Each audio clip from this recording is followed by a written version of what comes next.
the kingdom of the operations of United Hatzalah. It's all brand new. We literally moved in here about 2 months ago. Oh, wow. After 2 years of building. Where were you before? In the building over here, but in a small room upstairs. Yami, this is your first time here, I think, as well. So we're very proud of it because years and years and years of working the mission at the end of the day is very simple. So United Hatzalah is community-based emergency response. This is crowdsourcing life-saving, or others may say get taxi or Uber of life-saving. The idea is very simple. Any medical emergency that exists, it takes time to get an ambulance there because you will never ever be able to have an ambulance on every street. So the idea is, what we don't have on every street is an ambulance, but what we do have on every street is people. If we can get all these people, the community, involved, get them plugged together, trained, hooked up in a network, a technological network that will be able to alert them when something is happening right outside their door. Yeah. Imagine you're in your hotel or in your office or whatever, and someone right next door, there's a child choking on a hot dog, and you know how to help. Wouldn't you want to save that kid's life? You don't want to sit there knowing that it takes 10 minutes for the ambulance to get there. Right. So we created this network. Eli Beer, years and years ago, thought of this idea and created a network of people throughout Israel, which today is about 3,500 people. We call it United Hatzalah because Hatzalah means rescue. So we know what that means. What are we uniting? We're uniting all the different walks of life of people in Israel. Jews, Arabs, men, women, Haredi, Chiloni, everyone. If you live in Israel, ultra-Orthodox, secular, everyone. Every community. We are uniting the different walks of life in a life-saving mission. We are able to help our neighbor. The common cause is uncontroversial, but the byproduct of this is amazing because besides the lives that are being saved, we're creating a sub-community of people in Israel learn how to live with each other, respect each other, and help each other. But when people ask me, what is Hatzalah, like an elevator pitch in 20 seconds, I'll say, you see this old lady walking on the street with her bags of shopping. She trips over and falls and her shopping falls out of her bag. What do? You help her up. That's exactly what Hatzalah is, but on steroids. Motorcycles, boats, jet skis, drones, ambulances, ATVs, everything you can imagine. But at the end of the day, is to help people. Our response time, first of all, we respond to about 900 emergencies every single day now. 900. Every day? Every single day. That's every other minute there's a call happening somewhere in Israel where a volunteer of Hatzalah is dropping what he's doing, work, home, family, Shabbat table, Kiddush, whatever it is, and runs out to help someone they don't even know. And our average response time is, if national response time of ambulances are anywhere between 10 and 25 minutes, our national response time is 3 minutes. Not only that, our goal is to get to 90-second response. Not 90 seconds from the moment the dispatch hung up the phone, but 90 seconds from the moment we picked up the phone and said, United Hatzalah, what's the problem? And until a volunteer comes through the door. Is that how you answer the phone? Well, in Hebrew, yeah. You answer the phone, United Hatzalah, what's the problem? Yichud Hatzalah. What, ma baya? That's Makara, yeah. Actually, it's interesting. On Shabbat, the answer, Yichud Hatzalah, Shabbat Shalom. Makara. Wow, love it. So yeah, You just wasted 2 seconds of your 90 seconds. No, but it put people into context also as well. They understand first of all that they got to the right place. They don't ask, is this Hatzalah? Is this? They know they got to the right place. How many volunteers? 3,500 volunteers, and hopefully by the beginning of next year we'll be hitting the almost 4,000 volunteer mark because there are almost 500 volunteers in training now in 30 courses throughout the country. All right, let me ask you this. Yeah. Here's a random question. I'm a marketing guy, so I can't help but ask this. Why are there like 18 different brands by the name of Hatzalah in the world? Very simple. Like I follow Hatzalah on Twitter. And it's there are not you actually guys. more than 18. I can tell you that there are dozens and dozens. It's very simple because Hatzalah is a Jewish concept that started. Okay. It started originally back in the late 60s in Brooklyn. Right. By people in the Jewish community. Yeah. Because what happened when you're in an emergency and you need help, what do? You yell Hatzalah. Help me. Help me. Right. Rescue me. Right. Very simple. So it started in the Jewish community in Brooklyn and expanded from there to Jewish communities around the world and here in Israel. What Eli Beer did here in Israel that differentiates us from other Hatzalahs around the world is the fact that we are not only Orthodox men servicing the Jewish community, we are the people of Israel, which are everyone. And it doesn't matter if you wear a kippah or don't wear a kippah, man or woman, religious, secular, Muslims, Christians, Bedouin, Druzim, everyone. If you live in Israel, you can take part in this Hatzalah mission. And this is only in Israel, right? No, actually the Eli Beer gave a great TED Talk about 3 years ago. I recommend to everyone to see it. And millions watched it. And from around the world people came to us saying how we do this. So we say it's a combination of community and technology. Very simple. And now this model is working in about 20 countries. We're talking about Panama, Argentina, Brazil, Mexico, US. And I'm talking about US not only in Jewish communities, but in Jersey City we're operating in Jersey City with the general public there. Wow. We have 100 volunteers that are speaking 15 languages. Talk about a light unto the nations. Yeah, absolutely. Because you know what? It's very simple. All you need is a community that cares about other people next to them. You should. Your tagline should totally be a light unto the nations. Get like light on the ambulance. See what I did there? Sorry, I need another coffee. I don't know. Like, anyway. So yeah, talking about the technology. How the hell do you guys respond within 3 minutes anywhere in a country? So I'll take you back a few years. I'll take you back to 2005, 2004, 2005. Yeah. The first Nokia phones and Nextel devices, which are now end of technology as of next year. You know, the Nextel, the iDen. So came out with devices, the Nokia N95, E61. You're a gadget person. You That was know my what first I'm talking smartphone, about. N95. Exactly. But we called them smartphones, but they weren't really smart. But what they did have on them was a GPS component. And what I was thinking to myself, and I went to Ellie Beer and said, Ellie, if these devices have GPS, there has to be a way for us to connect our volunteers and in relation to the patient and find the nearest by volunteer. You map out volunteers. So what we did essentially no, more than that. What we did essentially, and my wife is always beating me up about it, she says, you and your Hatzalah and paramedic stuff all day long, we could have been worth $75 billion because I invented Uber before they invented the smartphone. Very simple. The idea is simple. You have a network of people in the community, GPS on their phone. We went to a software company back then, Matrix, which developed our Life Compass 1.0. And the idea was very simple, mapping out volunteers in the community on the move, and with sophisticated algorithms there that connected the call to the volunteer that's nearby, but not only just connecting it on a basic level. We knew which volunteer is a paramedic, ALS or BLS, paramedic, doctor, or EMT. Does he have a defibrillator? Doesn't have a defibrillator. For cardiac arrest, I need 4 or 5 responders so they can switch off every 2 minutes. But if a child has a boo-boo on his finger, he doesn't need the whole cavalry coming in. He only needs one guy to come in and put on a Band-Aid. So this was what we developed back then. Came out smartphones, developed the first apps that went on to iPhone and Android, and now currently we're in the process of upgrading our systems to, well, over the years it developed and became an app that is fully integrated on all the volunteers' phones. And not only do we have location and everything, but we can feed live video from the scene through the app. We fill out our whole medical document through the app. Talk to me about, because you guys have to be thinking a little bit about artificial intelligence, AR, VR. We're there. Talk to me. Life Compass 2.0 is hopefully going live beginning of next year, and that fully integrates elements of AI, enabling us to pre-position and recruit volunteers according to data, big data that we accumulate over the years here of time of day, date of year, summer, winter. We know where the calls are. We're going to know. We don't know yet, but we see it in our system. Remarkable. Where the calls are going to be, actually. Not only that, but we create AI based on the big data of our volunteers' movements, meaning I can predict where my volunteer, where Moshe or Sarah are going to be at this hour of the day according to their motions in the system, so that the system will be able to predict when a call will theoretically come in here, or when a call comes in, it can predict based on traffic and driving patterns of my volunteers where they're going to be, and this will help get to our goal of 90-second response. It's unbelievable. That is really unbelievable. Are you guys using augmented and virtual reality in any way yet? We're not using augmented virtual reality. We're actually working on that in the training programs. I would imagine that. In the training programs, yes. Training, obviously, but also in terms of actual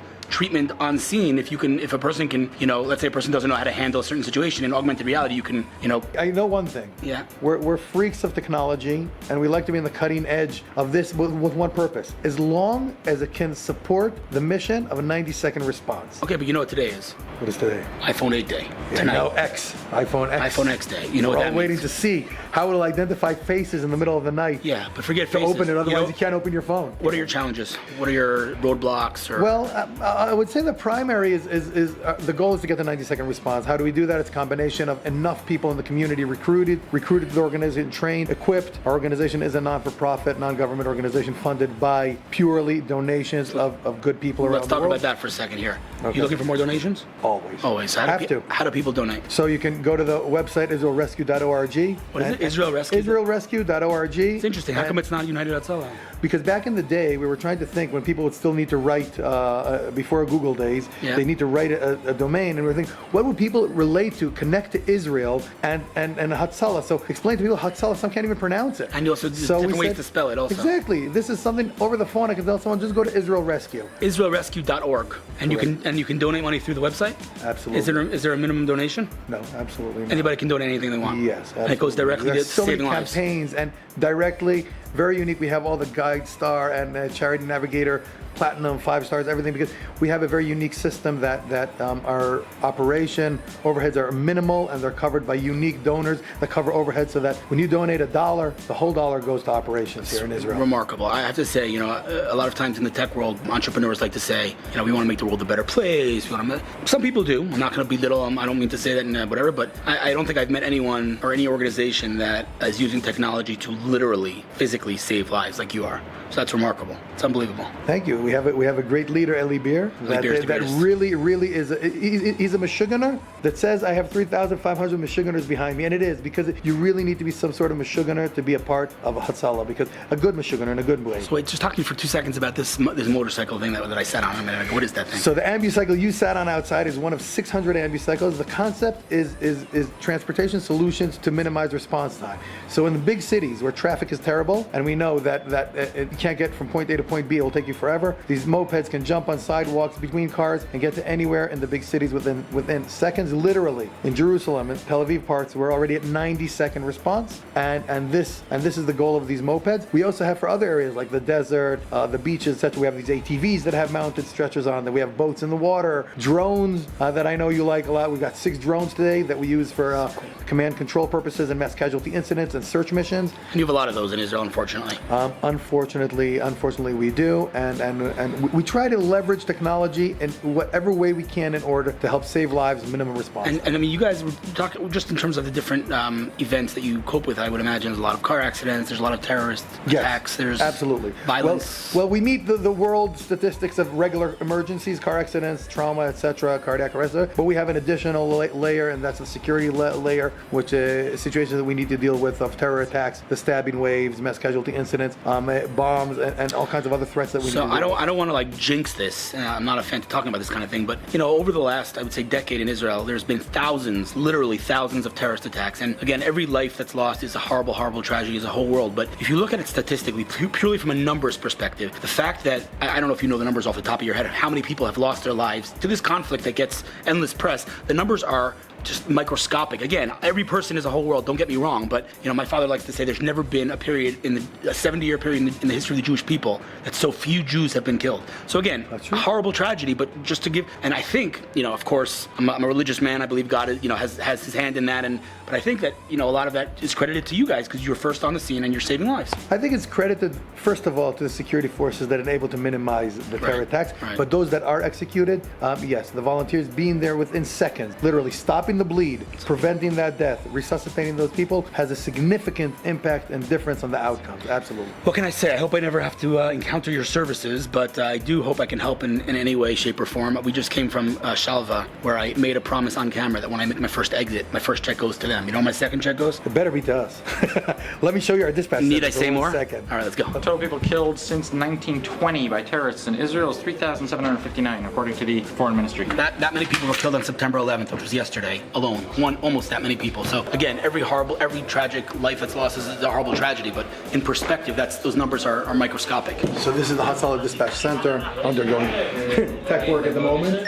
Support, but this center actually deals with 900 emergencies every single day. Over here, Menachem Shift Manager oversees everything that's going on throughout the country. Below him here are 8 dispatchers managing the 8 different operational regions corresponding with the volunteers. You'll be able to take a look over and see the amount of radios they have in each one. All the communication here are volunteers, people who left work, left home in order to help a neighbor and help save their lives to be coming back into their office after that. Unbelievable. Remarkable. These are the motorcycles you saw outside. So this is Haifa right now. All those spots? All those spots are live motorcycles. In the field, Pindi, Yerushalayim, Gushdan, you can see they're scattered out in the densely populated areas in Tel Aviv area, Jerusalem area. Wherever there's traffic, we have those motorcycles. If we'll zoom into Teva area, we'll see the boat in the water. The whole idea is eyes in the sky, we can see and track Big Brother's watching all these volunteers, but that's only 600. So each one of these represents a frequency of volunteers in the region. So we just came downstairs into where we dug 10 months into the ground to build a shelter, because in Israel, unfortunately, we need to prepare for war, and should we find ourselves in a conflict or war, we need to continue our operations. So we built this amazing underground shelter, communication center. So you come in here, and it's being built right now, should be ready by the end of the month. This is our backup dispatch center, which is bomb-proof. It's also got the filters, for the chemical warfare systems over here. So you see those filters over there? These filters over here will give us the ability to operate here constantly. We've got a generator outside, covered up, sheltered as well, so we can have up to 7 days of operations off the grid of anything else. Full operations. During the year, this is going to be used from the end of the month as our medical control center. What kind of donations runs this place? Like how much money do you need annually to run this joint? So our annual operational budget is somewhere near the $18 million American US a year for operations to get our 3,500 volunteers out there. It's chump change. Yeah, of course, not a problem. And it all comes from private donations. We have a minor support from the government for specific projects, but otherwise, I would say 60% comes from the US. But what we're very proud of is that 30% of the funding we actually get here in Israel from the Israeli community. Why does the government not take a more active role in funding you guys? I ask you the same question. Really? Surprising to me. It is surprising, but then again, you look at a lot of the amutot, the charities, but like Ellie says, if we'll wait for the government to fund us, then we'll probably still be waiting. So we go out and do it, and if the government recognizes everything that we do across the board, from the police and the Ministry of Health, Misrad HaBriut, Misrad HaBitachon, everyone recognizes and certifies what we're doing. So we're an official agency, just not funded by them. So one day maybe. Unbelievable. Well, I've heard of Hatzalah for many years, the first time here, and obviously remarkable work, and now I just got to think about how I can help you guys until I make my first exit, and then I can write you a check. But till then, we'll talk about it. Maybe I can help on the tech side, marketing side, I don't know. We'll talk about it. Thank you for the tour, I appreciate it. Thank you. We're looking at the ambu-tractor, as we call it, the ATV. This is the monster that we use. We've got 15 of these now deployed. These we use special, they got special horns that we can simply screw on over here, and you can lay a stretcher in front and securely transfer a patient anywhere in the Judean desert, Dead Sea, beaches. We have in Netanya, Herzliya, Tel Aviv area, we've got these spread out on the beaches during the season in the summer. We've got them in the Beit Shemesh mountain areas where people like to go biking, and how all the crazy biking accidents. Right outside my house. And ambulances can't get to them. It's got all the equipment in the back box on the bed, just like a motorcycle. Over there is a stretcher that folds up that can go up here. So this is one of 50 equipment centers that we have in Israel. This is actually the first one, and this was, by the way, this room itself was the beginning of Hatzalah, of United Hatzalah. We rented this one space. Now, Baruch Hashem, we're bigger, but now this services the volunteers of Jerusalem. They can come here, they've got all the equipment they need, oxygen, medications, bandages, everything. They come in, zip in, they have a parking space over here, come in for 5 minutes, replenish what they need, and leave. This is one now of 50 rooms we have throughout the country, where we have them for volunteers in Rehovot and Tel Aviv and Bnei Brak and Haifa and Tveria, everywhere. So the volunteer can easily go in, replenish his equipment, and go back to his house. Remarkable. There. I like it. That's what we're saying. I've gotten a lot of swag in my life, but this is swag. What are you about to put on my head? You were talking about the security issues, so you need to have the Oh my goodness. right helmet. All right, this is by the way, the thumbnail for YouTube. Quick stop in the Hilton Tel Aviv to attempt droning off the roof. If you follow this vlog, you've seen your share of nice views, right? Check this.